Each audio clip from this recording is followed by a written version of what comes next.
Σήμερα θα κάνουμε βιολογία, περί γενέσεως της ζωής και ούτω καθεξής. Τώρα μην πάει αμέσως ο νους σας στο πονηρό.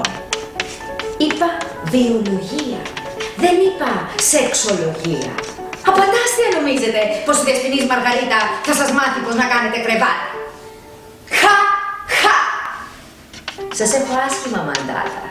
Σεξολογία θα διδαχτείτε στο γυμνάσιο. Τώρα είστε μικροί ακόμα.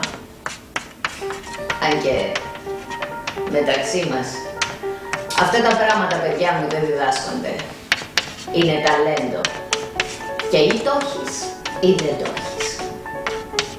Μην νομίζετε λοιπόν πως η δεσποινής Μαργαρίτα θα σας μάθει πως να φιλιέστε ή να πηδιώσαστε. Αυτά να πάτε να τα μάθετε στους δρόμους και στους πορνοσινεμάδες. Η δεσποινής Μαργαρίτα δεν πρόκειται να σας δείξει ποτέ τι έχει ανάμεσα στα σκέλη της. Ούτε και μέσα στο σουτιέ της.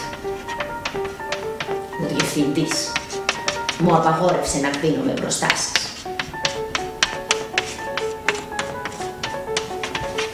Θα σας μάθω όμως μερικά απλά και ουσιώδη πράγματα πιο κατάλληλα για την ηλικία σας.